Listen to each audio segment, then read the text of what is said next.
मधुर आवाज चैनल में आपका स्वागत है। हमारी आज की कहानी है पत्नी 7 साल बनी एसटीएम।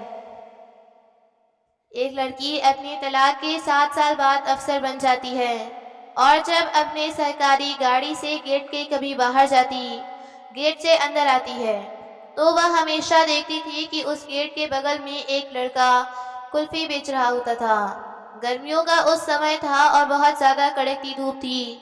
वहां पर जो लड़का कुल्फी बेच रहा था वो अपने चेहरे को गमछे से बांधे हुए था। उसके बाद वो लड़की अपने ड्राइवर से कहती है कि जरा उस कुल्फी वाले के पास जाओ और वहां से 2 कुल्फी लेकर आओ, मुझे खाने का मन हो रहा है।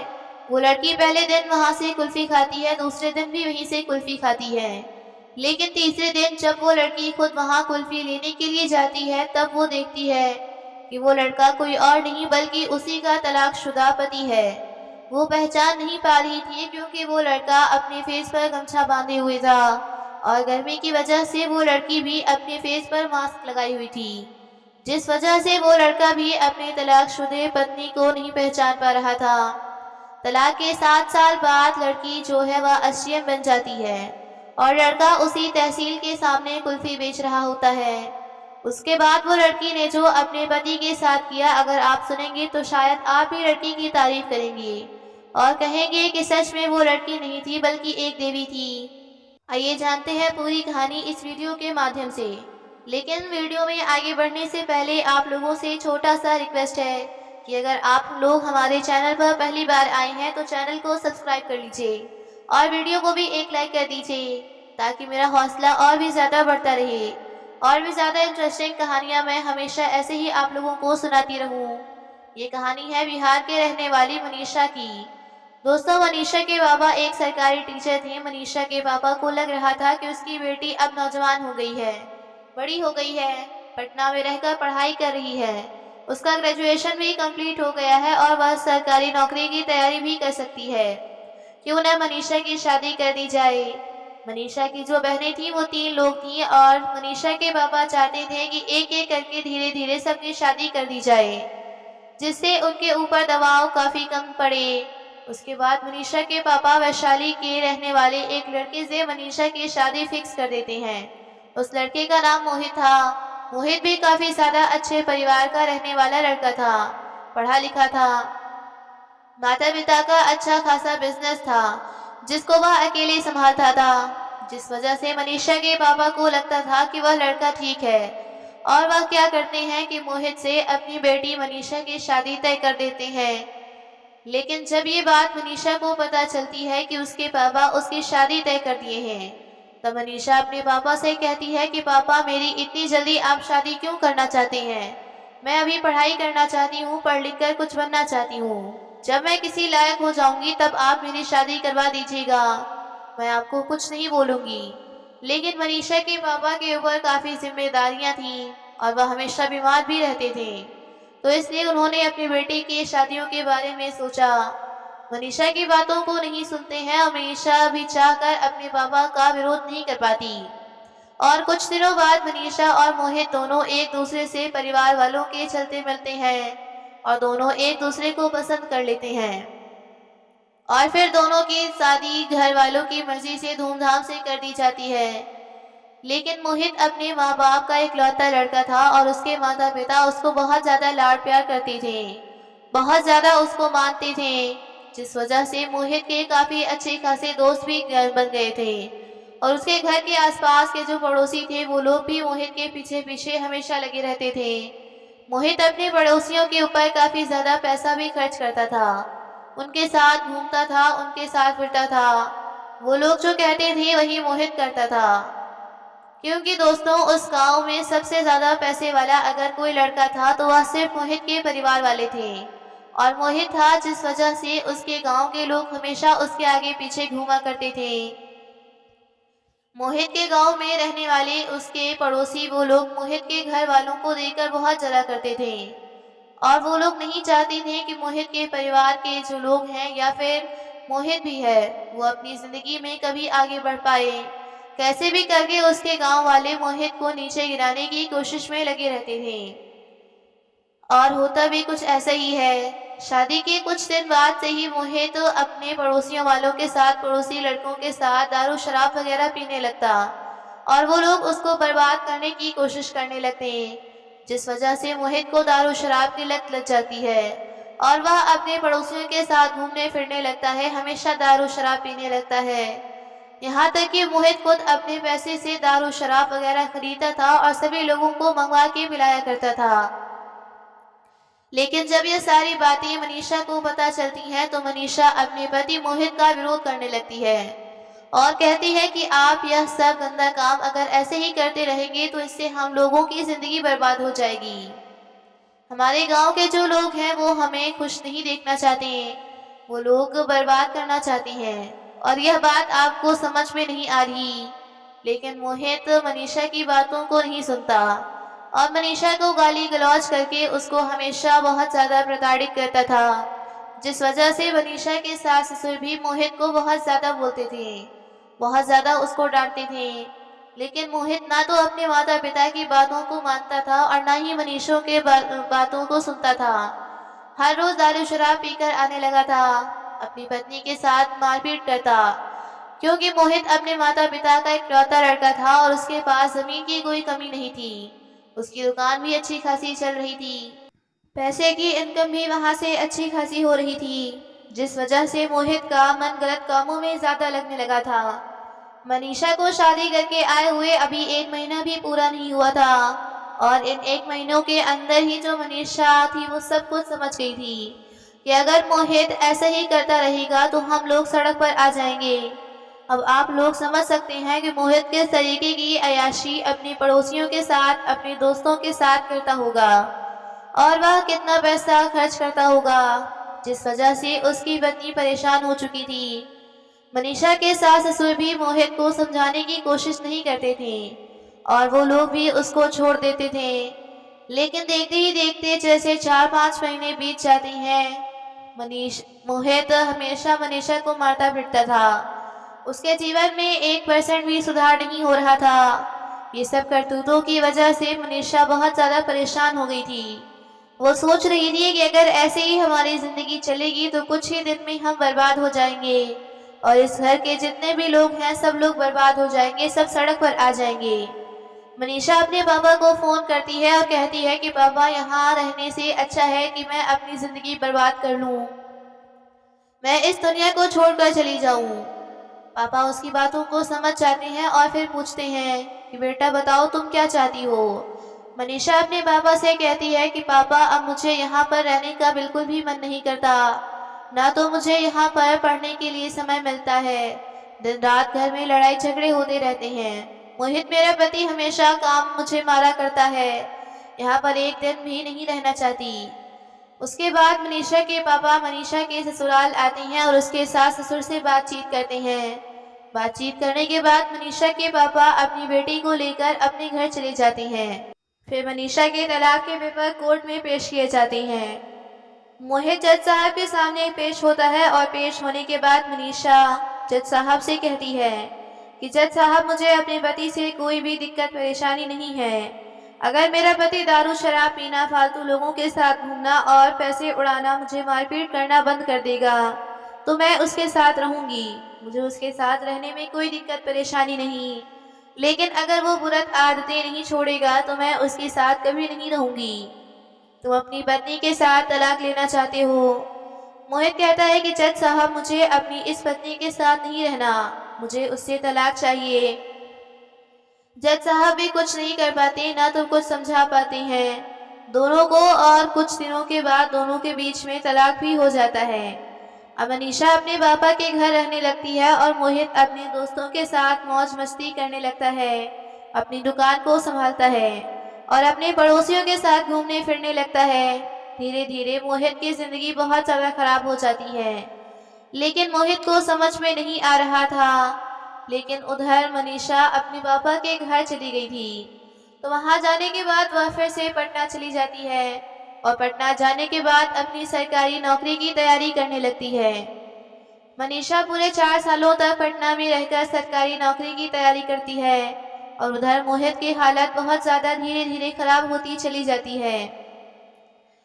मोहित जब मनीषा से तलाक लिया था तो तलाक लेने के 5-6 महीने के बाद मोहित के पापा भी इस दुनिया को छोड़कर चले जाते हैं, जिस वजह से घर की सारी जिम्मेदारियां अब मोहित के ऊपर आ जाती हैं। लेकिन मोहित दारू शराब वगैरह पीना नहीं छोड़ता और अपने पड़ोसियों के साथ हमेशा घूमने फिरने में लगा रहता, जिस वजह से होता कुछ ऐसा है कि मोहित के पड़ोसी उसका सारा ज़मीन थोड़ा थोड़ा करके पैसे देकर उसका सारा ज़मीन वो लोग लिखवा लेते हैं। और यहाँ तक नौबत आ जाती है कि उसकी दुकान भी दारू शराब की वजह से वो लोग बेच देते हैं, उसका दुकान भी अपने नाम वो लोग करवा लेते हैं। मोहित के पास जब पैसा खत्म हो जाता था तो वो अपनी ज़मीन का एक एक टुकड़ा बेच दिया करता था। लेकिन उसकी मम्मी जब उसका विरोध करती तब मोहित अपनी मम्मी को मारने पीटने लगता, जिस वजह से उसके घर वाले भी उसका विरोध करना बंद कर देते हैं। उधर मनीषा सरकारी नौकरी की तैयारी करने में बहुत ज़्यादा व्यस्त थी और सरकारी नौकरी की तैयारी करने के बाद वह परीक्षा देती है और कुछ महीनों के बाद उसका ज्वाइनिंग लेटर आ जाता है। मनीषा एक तहसीलदार बन जाती है और उसकी ज़िंदगी में सब कुछ ठीक चाल चल रहा था। मनीषा के माता पिता भी उससे बहुत ज़्यादा खुश थे। मनीषा को तलाक लिए हुए पूरे 7 साल गुजर चुके थे और इन 7 सालों बाद मनीषा के पापा मनीषा से कहते हैं कि तुम्हारे तलाक को भी काफ़ी ज़्यादा समय हो गया, मैं चाहता हूँ कि तुम दूसरी शादी कर लो, अपनी ज़िंदगी फिर से बिताओ। लेकिन मनीषा अपने पापा से कहती है कि पापा जी मुझे बिल्कुल शादी नहीं करना, हमारे छोटे भाई बहन हैं तो मैं चाहती हूँ कि उनको अच्छे से पढ़ा लिखा कर अच्छे पोस्ट पे उनकी नौकरी लगवा दूँ, उसके बाद मैं अपने बारे में सोचूंगी। मनीषा की ज़िंदगी में सब कुछ ठीक चल रहा था। मनीषा का ट्रांसफ़र वैशाली ज़िले में हो जाता है। वो तहसील से अब निकलती है और तहसील के अंदर जाती थी तो वो देखती थी कि तहसील के बाहर गेट पर एक कुल्फ़ी वाला खड़ा होकर कुल्फ़ी बेच रहा होता है। मनीषा उस कुल्फ़ी वाले से कुल्फ़ी खरीदती थी और कभी कभी ऐसा भी होता था कि वो अपने ड्राइवर से मंगवा लिया करती। लेकिन मनीषा कभी भी उस आदमी का चेहरा नहीं देखती थी क्योंकि गर्मियों का समय था। वो आदमी हमेशा गर्मियों के समय में अपने चेहरे पर गमछा बांध रखा था। वो आदमी भी मनीषा को कभी नहीं देखा था।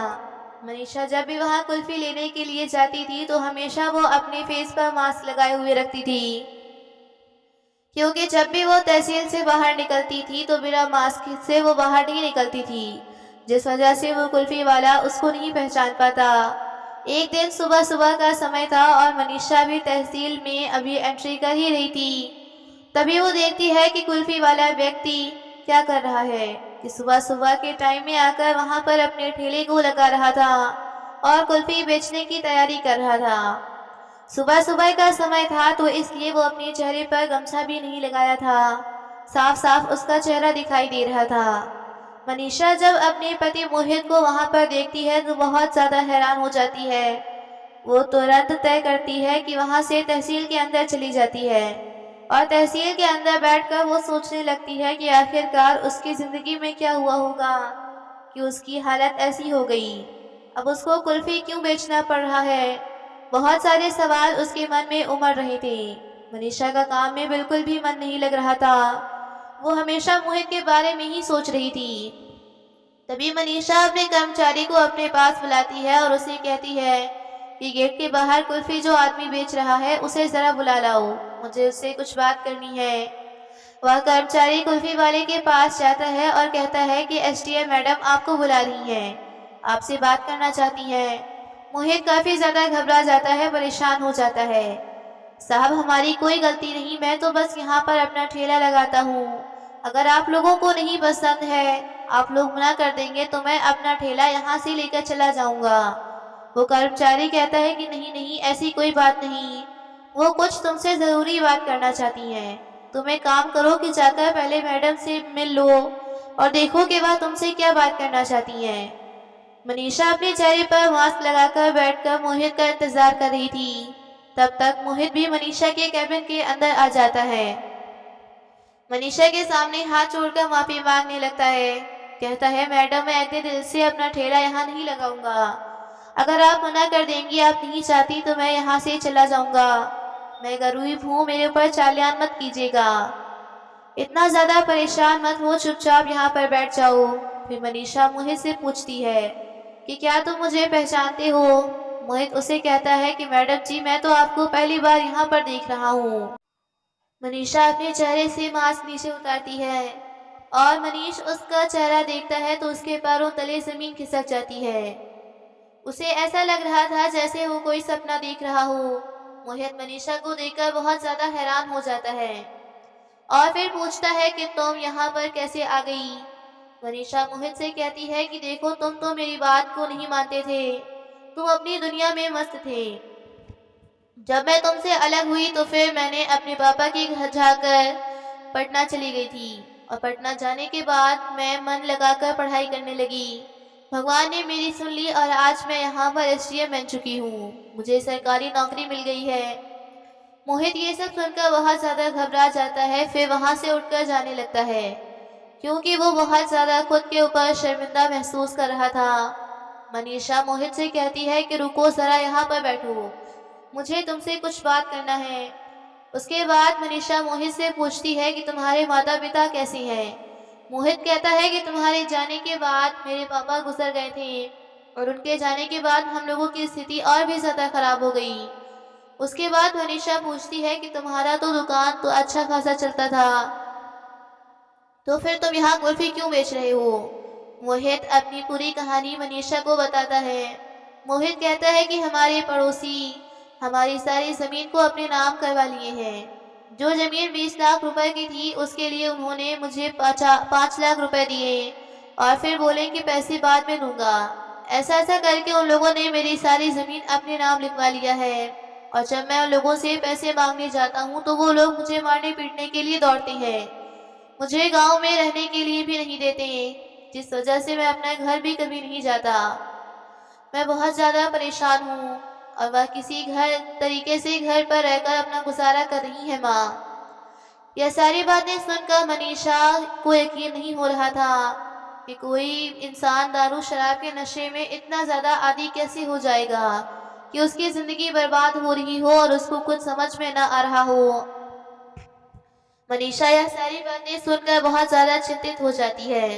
उसके बाद मनीषा मोहित के गांव के रहने वाले एक तहसीलदार से बात करती है और मोहित की प्रॉपर्टी के कागज़ निकलवाती है और मोहित से कहती है कि मोहित, तुम ठेले पर अपनी दुकान मत लगाया करो, मैं तहसील के अंदर तुम्हें एक दुकान दिलवा दूंगी, वहां पर तुम अपना दुकान लगाया करो। और मनीषा मोहित से यह भी कहती है कि तुम ये बात किसी को मत बताना कि हम दोनों के बीच में ये रिश्ता है या फिर हम दोनों पति और पत्नी नहीं हैं, हमारी यहाँ पर बहुत ज़्यादा बदनामी होगी। उसके बाद मोहित वहाँ से चला जाता है और फिर से अपना कुल्फी बेचने लगता है। मनीषा मोहित के प्रॉपर्टी का सारा कागज़ निकलवाती है और कुछ लेखपाल लोगों से बातचीत करती है। 1 साल के अंदर धीरे धीरे करके जितनी भी प्रॉपर्टी मोहित के लोगों ने हड़प रखी थी उन लोगों से ज़मीन वापस लेकर मोहित के नाम करवा देती है। लेकिन मोहित के पड़ोसी को जब ये पता चलता है कि मोहित के पीछे किसी का हाथ है, कोई उसका साथ दे रहा है और वही मोहित की सारी प्रॉपर्टी को उसके नाम करवा रहा है, तो यह सब सोचकर वे लोग बहुत हैरान हो जाती हैं। लेकिन उनके पड़ोसियों को यह समझ नहीं आ रहा था कि आखिर वह कौन आदमी है जो मोहित का साथ दे रहा है, क्योंकि मोहित की पत्नी तलाक लेकर चली गई थी, उसके साथ तो वह रहना नहीं चाहती थी और कुछ महीनों बाद उसके पापा भी इस दुनिया को छोड़कर चले गए, जिस वजह से मोहित का साथ देने वाला कोई नहीं था।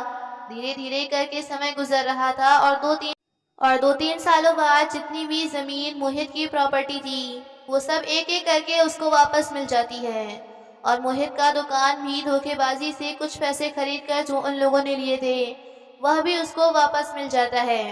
फिर मनीषा मोहित से कहती है कि अब अपनी ज़िंदगी में तुम्हें कहीं भी भटकने की ज़रूरत नहीं, अगर तुम अपनी ज़िंदगी में दोबारा ऐसी गलती करोगे तो शायद इससे भी बुरा हाल तुम्हारा हो जाएगा। इसलिए मैं चाहती हूँ कि अब मन लगाकर अपना दुकान संभालो और अपने परिवार को देखो और अपनी प्रॉपर्टी का देखभाल करो। जब मनीषा मोहित के लिए इतना सब कुछ कर देती है तब मोहित मनीषा के सामने हाथ जोड़कर माफ़ी मांगने लगता है। उसकी आंखों से आंसू निकल जाते हैं। मोहित मनीषा से कहता है कि मैं चाहता हूँ कि तुम भी मेरे साथ मेरे घर चलो, हम दोनों फिर से एक साथ रहेंगे। मनीषा मोहित से कहती है कि अभी मुझे थोड़ा सा वक्त चाहिए, मैं अभी तुम्हारे घर नहीं आऊँगी। तुम घर जाओ, अपनी माँ की सेवा करो और अपना दुकान संभालो। कुछ दिनों बाद मैं तुमसे मिलने फिर आऊँगी। उसके बाद मोहित अपने घर चला जाता है और अपने घर जाने के बाद अपना दुकान पर बैठने लगता है, अपना दुकान संभालने लगता है। कुछ महीनों बाद मोनिशा और मोहित दोनों एक दूसरे के साथ मिलते हैं और दोनों एक दूसरे के साथ मंदिर जाकर दोबारा शादी कर लेते हैं। उसके बाद से मोहित मनीषा को अपने घर लेकर आता है। मनीषा जब अपने ससुराल 12 से 13 सालों बाद आई थी तो मोहित की माँ मनीषा को देखकर बहुत ज़्यादा खुश हो जाती हैं, क्योंकि उन लोगों का परिवार पूरी तरह से उजड़ चुका था। मोहित की शादी जब हुई थी तो मनीषा भी उसको छोड़कर चली गई थी और कुछ दिनों बाद मोहित के पापा भी गुजर गए थे, जिस वजह से उन लोगों का पूरा परिवार बर्बाद हो चुका था। लेकिन अब फिर से उन लोगों के घर में एक नई उम्मीद जागी थी और फिर से उनका परिवार हंसी खुशी रहने लगा था। मोहित अब दारू शराब वगैरह पीना बंद कर दिया था, क्योंकि उसकी जिंदगी में जो हादसा घटित हुआ था उसकी वजह से वह बहुत कुछ सीख चुका था, बहुत कुछ वह समझ चुका है और वो बिल्कुल भी गलत काम नहीं करता। एकदम से अच्छे पति के रूप में मनीषा के साथ रहता है, कभी भी मनीषा को मारता पीटता नहीं और कभी भी उसको प्रताड़ित नहीं करता। वैसे तो कहा जाता है ना कि लड़कियां एक लक्ष्मी का रूप होती हैं और उनका कदम जहां पर पड़ता है वह जगह एकदम स्वर्ग बन जाता है। शायद मनीषा भी उस घर के लिए एक लक्ष्मी का रूप थी। अगर वह उस घर में शायद दोबारा ना जाती तो उन लोगों की जिंदगी में कभी सुधार ना होता और वो लोग हमेशा हमेशा के लिए बर्बाद हो जाते। तो दोस्तों, यहाँ थी आज की कहानी। आपको कैसी लगी लाइक कमेंट करके ज़रूर बताइएगा। मिलते हैं आपसे अगली वीडियो।